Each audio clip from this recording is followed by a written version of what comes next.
1, 2, 1, 2.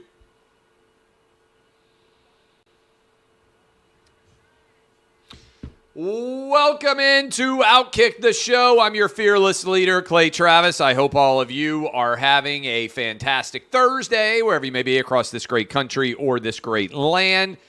Thursday night football is here, and since I am the gift giver, I am going to give you my pick on what I think should be a great game. First of all, it's going to be hard to find because it is on Amazon.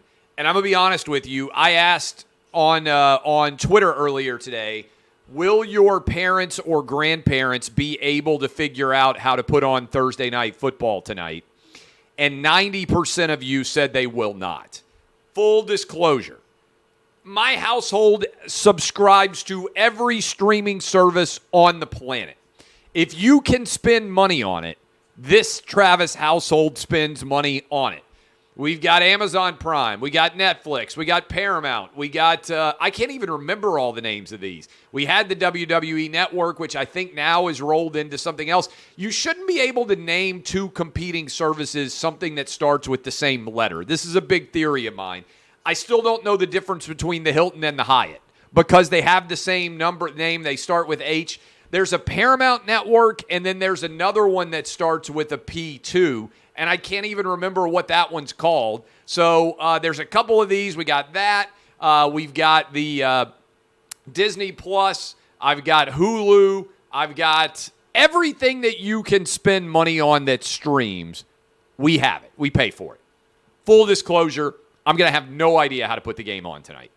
I watch Netflix. If I didn't mention that one, of course, we have Netflix. I know how to put that on, but all these different passwords, I can never remember them. I'm telling you what I'm going to have to do tonight. I'm going to have to say to my kids, hey, put on the game, because I do want to see what's going to happen with Chargers-Chiefs. I think it's a great game. First one, Thursday Night Football. And let me just say this. I like the Chargers plus the 4.5 points. I like the over 53.5 in tonight's game. And I think it's a battle that is going to be going on in the AFC West for years and years to come because Justin Herbert is an absolute stud and Patrick Mahomes, we clearly know, also an absolute stud. Both of these teams got the win in week 1. I can't wait to watch tonight. And we need to start talking about how overloaded the quarterback talent is right now between the AFC and the NFC. Now, look, Aaron Rodgers, great quarterback. Tom Brady, great quarterback. Those guys are getting old, okay? Russell Wilson is not that young anymore, football-wise, and he's now moved over to the AFC. I mean, just think about the young talent right now in the AFC. No particular order. Patrick Mahomes, Justin Herbert, who are playing tonight, Joe Burrow, Josh Allen, Lamar Jackson. Just those 5 really, really fantastic young quarterbacks. And there's still a lot of young quarterbacks that we don't really know whether they're going to be able to perform at a high level going forward. Deshaun Watson was a very good young quarterback. After his 11-game suspension, we'll see what he looks like at the end of this year and going into the future. But just the 5 that I named, Lamar Jackson, Justin Herbert, Patrick Mahomes, Josh Allen, and Joe Burrow, that is a bevy of incredible young talent around 25 or 26 years old. Those 5 guys are better, I think, than any of the young quarterbacks on the NFC side. Kyler Murray's okay. I'm not sold that he's going to be a long-range, incredible difference maker in the NFC. There's a lot of young guys, Justin Fields, Trey Lance, that we really don't have a verdict on, much like we don't have a verdict on, for instance, Trevor Lawrence. Even as he enters year 2 with the Jags, how much better is he going to be? Are things going to come together for him or not? But the AFC is so much more stacked right now than the NFC when it comes to overall quarterback talent that it's hard to believe there won't be a lopsided Super Bowl in the years ahead unless some of this quarterback talent starts to move on. And generally speaking, as you guys well know, it's not like top quarterbacks move that often. Certainly they don't become free agents very often. Maybe Lamar Jackson is going to change that with his battle that he's in the middle of right now with the Baltimore Ravens. But I think all of this is leading up to what may well be epic battle royales for years to come. We already got what I consider to be an iconic classic of a performance between the Chiefs and the Bills last year in the divisional round of the playoffs. And I feel like we may get years like that more and more to come, given how young all of these guys are. So, again, I'm on the Chargers plus 4.5 and the over 53.5.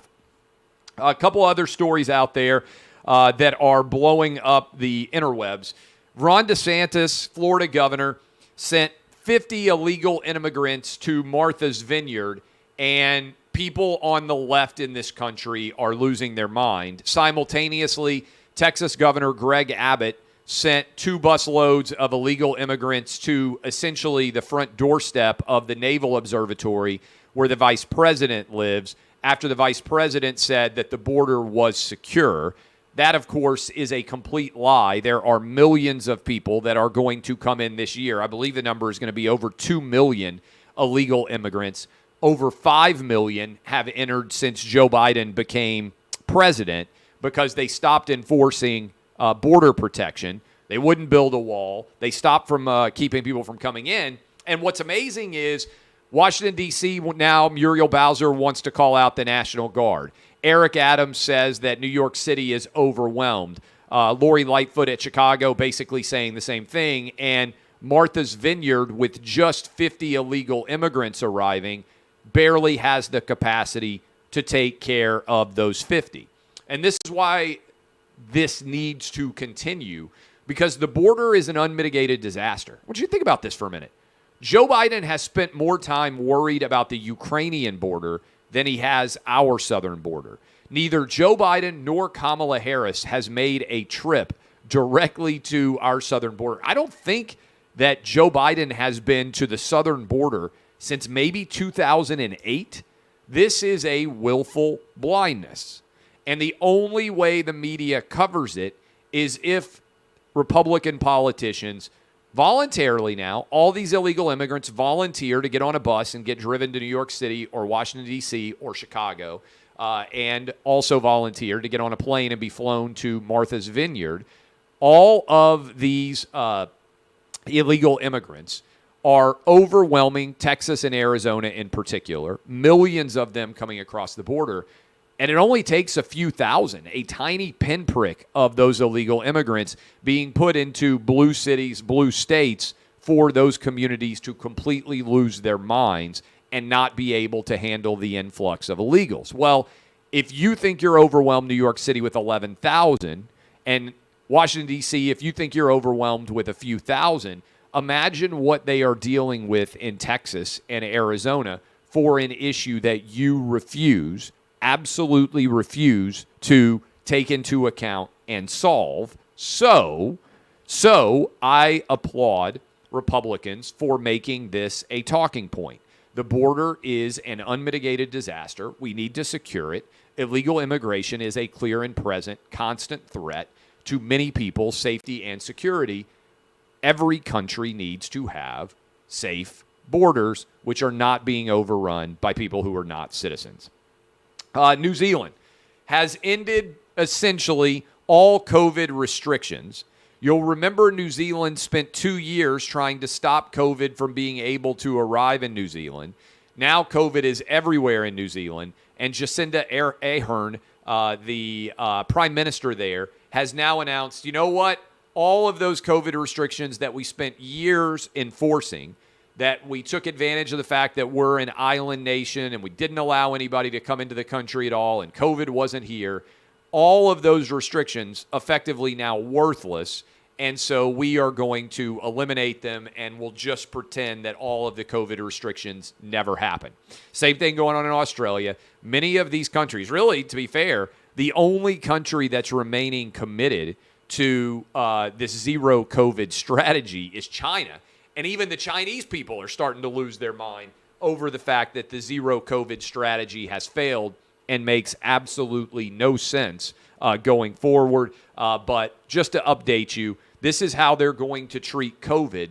They're just going to pretend that it vanished, that it slid away, and that everybody who shut down your schools and everybody who required your kids to wear masks and everybody who shut down your business that they had no choice. They're just going to pretend it didn't happen, and they're just going to try to move on as if COVID has vanished and they didn't make the most disastrous public policy decisions Democrats did of the 21st century, and certainly of many of our lives, I think going all the way back to Vietnam in shutting down our country. CNN. CNN is attempting to pivot. I give CNN credit for coming on and having a guy say, hey, you know what, that whole Duke volleyball racial incident, it was a lie. It didn't happen. Somebody misheard at best. The media got ahead of itself, and there's no basis to support any corroborating evidence to support that it ever happened. And in addition to trying to get back to being more of an actual news organization and being more middle of the road, Don Lemon was demoted out of his primetime television show, and he now is going to be on an early morning show. So Don Lemon is going to move from a primetime CNN program that no one watched to an early morning CNN program that no one will watch. Congratulations to him on the massive promotion. Don Lemon now out. Chris Cuomo now out. That leaves, I believe, Aaron Burnett and Anderson Cooper as the only hosts that are still in place on CNN. There now is a 2-hour open window there.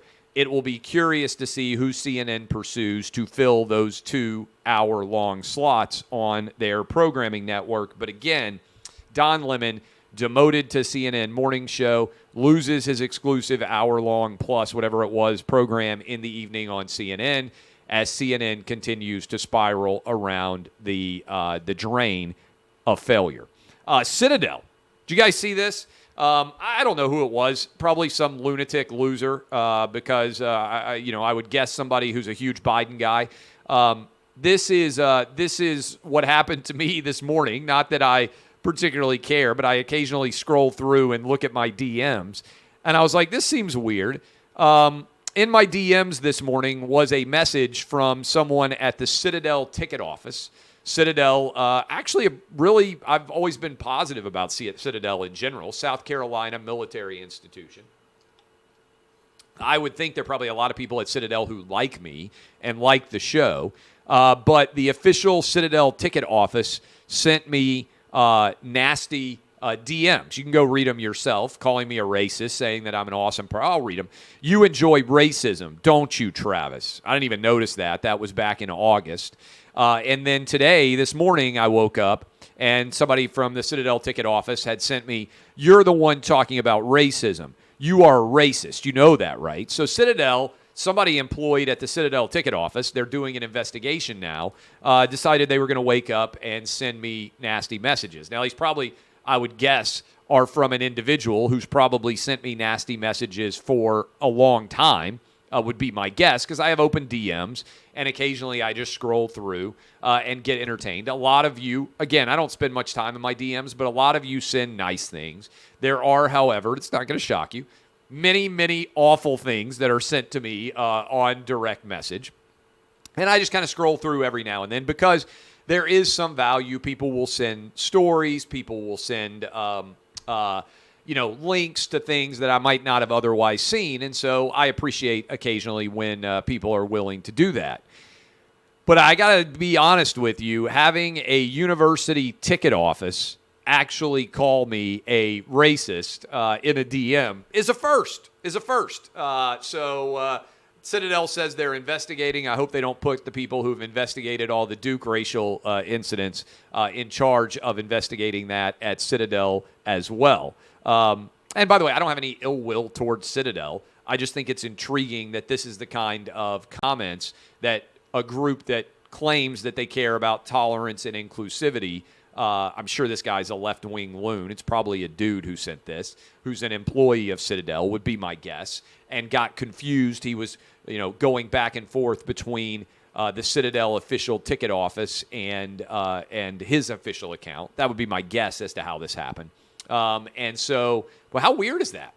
And how strange of behavior. And, dude, why do you work at Citadel if you're super left-wing and you're, during work hours, sitting around sending me toxic DMs. It's just a weird move. Anyway, Citadel closed down their ticket office account, and they've apologized, said they're doing an investigation. Again, I bear them no ill will. I don't get involved in the drama here, other than to say this is the kind of stuff that you deal with if you are sharing your opinion as honestly as I am every single day. Roger Federer has officially retired, coming at the same time, essentially, as Serena Williams stepping down after her loss in the U.S. Open. This is, I would say, a double body blow to tennis, because Serena Williams, monster audience of people that care about Serena, monster audience of people that not only care about Roger Federer, but care about Roger Federer in relationship to his rivalries against Rafael Nadal, Novak Djokovic.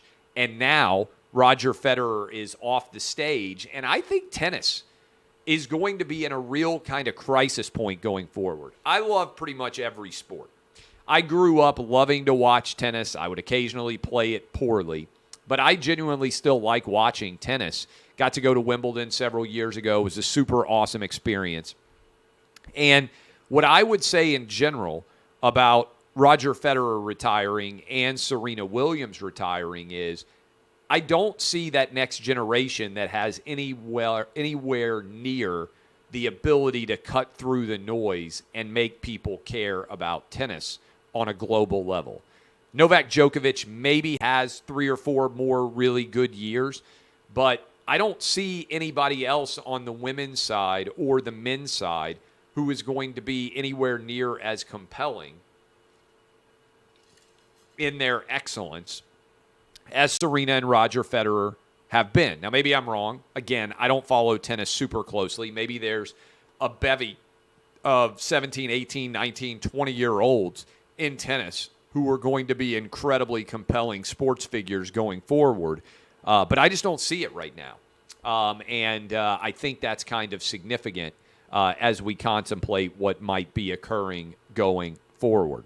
Big story from Miranda Devine, who's been doing phenomenal work at the New York Post, covering big tech collusion, the Hunter Biden laptop, all of these storylines. Facebook has been spying on your messages and complying and sending government information about Facebook messages without receiving any subpoenas at all. It's funny. Stephen Miller texted me this morning, formerly from the Trump administration, because he'd asked for my number and Buck gave it to him. And my first response was, well, now the FBI is definitely going to seize my cell phone. But it's kind of a dark humor joke, right? Because what's going on with the unholy collusion between big tech and the big tech companies and government should be scary to everyone. I presume that there are people in Twitter, for instance, regularly checking the direct messages of prominent individuals. I think that's certainly going on. And if you listen to Miranda today on the program, she was really fantastic, pointing out that Facebook got a FBI briefing about Russian disinformation that was coming that appears to have been based on them having Rudy Giuliani under surveillance. Knowing that he had the Hunter Biden laptop, the FBI went out and colluded with big tech, even when the FBI itself had the Hunter Biden laptop in its possession. Remember, the FBI has had the Hunter Biden laptop for over 2 years. They know it's real. They've had the real physical copy of the laptop, and they've done nothing with it at all, even though there are clear examples of many felonies on that laptop. They have done absolutely nothing to Hunter Biden whatsoever. But they have, it appears, been paying attention to media investigations surrounding Hunter Biden. The media is doing what the FBI should be doing, and they've been trying to work in collusion with big tech. Because remember, Mark Zuckerberg went on with Joe Rogan and said, we were briefed by the FBI that Russian disinformation was coming.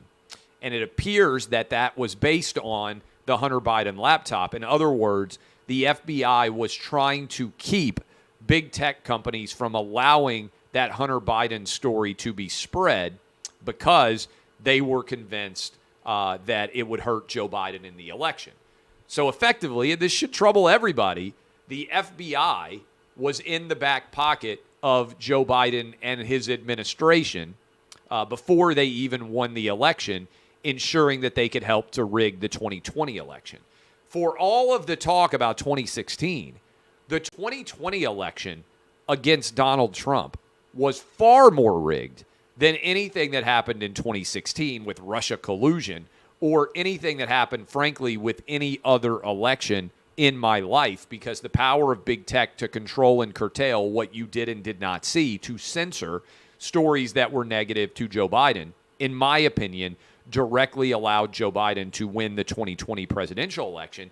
And the lie of Russia collusion surrounding the Hunter Biden laptop was so successful that 41% of the American public, including half of Democrats, 27% of Republicans, 47% of independents, still believes that the Hunter Biden laptop is Russian disinformation because they bought into the initial lies that were told back in October of 2020. This should be chilling to anyone. The idea that Facebook, Twitter, Instagram, certainly TikTok, any of these apps, any of these social media sites would be examining the messages that you are sending and ensuring that they are aware of what you send to anyone, and then forwarding it to the government based on their own discretion is absolutely chilling and evidence of why we need deep investigations into the collusion between big tech and the Biden administration as it pertains not only to the election, but since the Biden administration has come into office. Finally, USA Today, which may be giving ESPN a run as the most woke sports outlet in the country. Difference is, at least ESPN actually has a substantial audience. USA Today is a crap newspaper with a minuscule audience in the grand scheme of things. But they're now doing an entire series on the threats to women's athletics that come from abortion laws. Now, let me just be clear here. The threats to women's athletics from abortion law is minimal, okay? In red states. Wherever you go, there is Plan B available. There is certainly birth control available, right? If you are an athlete and you don't want to get pregnant, it's relatively easy to keep yourself from getting pregnant. Plus, you still have a lot of options regardless. You travel all over the place. You're in many states. But what I think is intriguing about this is USA Today will not cover transgender athletes dominating in women's sports. That's the real threat to women's sports, right?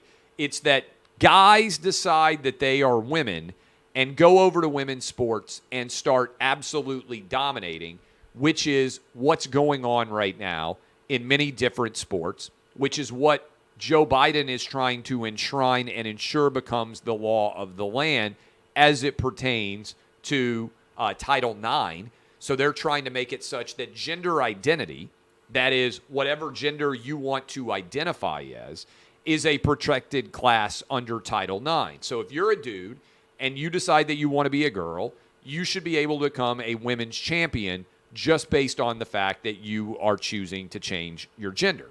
USA Today won't cover that at all.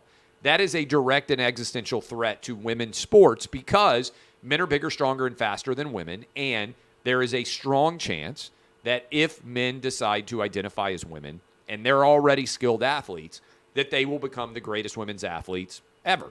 We basically saw this with Penn swimming, where a mediocre male swimmer decided he wanted to identify, college swimmer, as a woman and became a women's champion, okay? USA Today is not covering that. But they are saying that abortion laws, which every state is going to have the right to determine what abortion laws should be, and then they have the right to adjust it. That's what overturning Roe v. Wade did was it returned abortion to all 50 state laboratories, as is the fruition of democracy, right?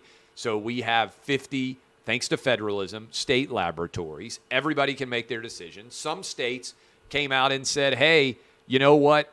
In the 9th month of pregnancy, if you decide you want an abortion, go get one. We love that idea. That's, for instance, what California and New York did.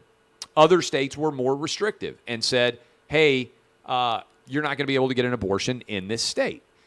Effectively, there are exemptions and everything else. But 50 state laboratories, we'll see what happens. If red states are making a poor choice as it pertains to abortion law, then theoretically people would leave. Just like tons of people are leaving New York, Illinois, California right now to move to my home state of Tennessee, to move to Florida, to move to Texas. People vote with their pocketbooks based on what's better for their family. So if the red states are making awful decisions as it pertains to abortion, then there will be market-based economic consequences based on where people choose to live. But women's athletics under threat? Stop. It's a lie. Women's athletics is going to be fine. What's not going to be fine is if Title IX starts to protect gender identity as a protected class, and if dudes continue to decide that they are women for purposes of athletics. That is what is the real threat out there. All right, encourage you to go listen to the Clay and Buck Show today. Miranda Devine was fantastic in Hour 2. Rand Paul and David Limbaugh in Hour 3. They were all great. Appreciate all of you. Thank you for hanging out with me as always. I got to go write on my new book. This is Outkick the Show. DBAP, unless you need to SBAP.